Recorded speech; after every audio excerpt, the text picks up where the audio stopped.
ሰላም ቅዱሳን በሙሉ ኢትዮጵያና ከኢትዮጵያ ውጭ ያላችሁ የእግዚአብሔር ቤተሰቦች የእግዚአብሔር ሰላም ለእናንተ ይሁን። እግዚአብሔር አምላክ እርቶኝ ዩቲዩብ ቻናል ስለተከፈተ በዛ ዩቲዩብ ቻናል ላይ የተለያዩ ትምህርቶች፣ የመንፈሳዊ ትምህርቶች፣ ስብከቶች፣ ትንቢታዊ አዋጆች፣ መሰምሮች ስለሚለቀቁ ገብታችሁ እሱን እንድትከታተሉ በጌታ ፍቅር አሳስባለሁ።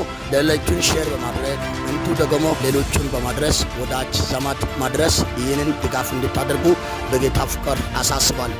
እግዚአብሔር አምላክ መልካም ነገር ያደርጋል። መጽሐፍ ቅዱስ የእግዚአብሔር ቃል ሲናገር ትንቢተ ኢሳይያስ ምዕራፍ 45 ላይ እንዲህ የሚል ቃል አለ። እግዚአብሔር ቃል ሲናገር እንዲህ ነው የሚለው፣ እኔ የቀባው ለቂሮስ ይላል። እኔ ለቀባው ለቂሮስ በፊት እሄዳለሁ፣ ተራራውን ትክክል አደርጋለሁ፣ ናስ ደጆችን እሰብራለሁ፣ ብርቱ መውረሩን እቆርጣለሁ ይላል። እግዚአብሔር አምላክ በፊት ላይ በመንገድ ላይ የቆመውን የተኛው ተራራ ትክክል ያደርጋል። በማውጣት ላይ በማግባት ላይ የቆመው የተኛው ነገሮችን እግዚአብሔር አምላክ ከፊት ያነሳል። እግዚአብሔር አምላክ ክዳን ገብቶልህ ቃል ገብቶልህ እያለ እንልፍ እንዳትል፣ ነገር እንዳይቀየር እንዳይለውጥ፣ ሰርተ እንዳትለውጥ፣ አገልግል እንዳትለውጥ፣ ተምረ እንዳትለውጥ፣ ነግደ እንዳትለውጥ፣ ትርፋማ እንዳትሆን ነገርን ጋርዶ ነገርን ሸፍኖ የነበረውን ተራራውን ወይም ደግሞ በፊት የቆመውን እግዚአብሔር ከፊት ያነሳል። መጽሐፍ ቅዱስ እግዚአብሔር ቃል ሲናገር እንቱ ደግሞ መጽሐፍ ቅዱስ ዮሐንስ ራእይ ምዕራፍ 3 ላይ እንዲህ የሚል ቃል አለ።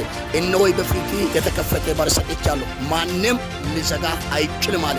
ምክንያቱም እግዚአብሔር ከከፈተ ማንም ስለማይዘጋ ሊሟርት ይችላል፣ ሊደግም ይችላል፣ ሊጠነቆል ይችላል። የተለያዩ ነገሮች በህይወት ላይ፣ የተለያዩ ነገሮች በስራይ ላይ፣ የተለያዩ ነገሮች በአገልግሎት ላይ፣ የተለያዩ ነገሮች ባንተ ህይወት ላይ ጠላት ሊሞክር ይችላል። ነገር ግን ነገርን ሊያበላሽ አይችልም። ምክንያቱም ባንተ የጀመረው እግዚአብሔር ካንተ ጋር ስላለ፣ ባንተ የጀመረው አምላክ ታማኝ ስለሆነ እንደጀመረ ነገርን ደግሞ እስከ ፍጻሜ ድረስ እስከ ማዶ ድረስ እግዚአብሔር አምላክ ካንተ ጋር አብሮ ስላለ፣ ስለዚህ እላችኋለሁ በተለያየ ቦታ ሆናችሁ የሰማችሁ፣ በሀገር ውስጥ ከሀገር ውጭ ሆናችሁ የሰማችሁ፣ በተለያየ ከተማ ላይ ሆናችሁ የሰማችሁ እግዚአብሔር አምላክ በፊታቸው ያለውን ኬላ ያነሳል። በፊታቸው ያለውን የተኛው ነገሮችን እግዚአብሔር አምላክ ከፊታቸው ያነሳል። መጽሐፍ የእግዚአብሔር ቃል ሲናገር እነሆ እኔ አዲስ ነገር አደርጋለሁ እርሱም አሁን ይበቅላል ይላል በኢሳይያስ ላይ።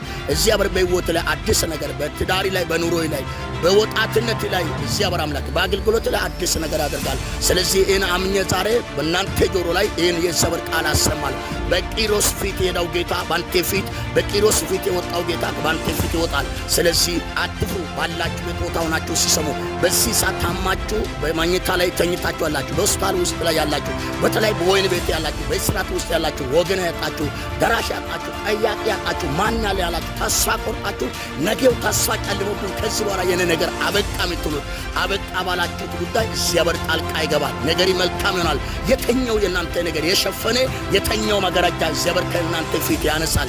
እኔ አውጃለሁ፣ እግዚአብሔር አምላክ የአንድ ቤቴ ቃል ያጸናል።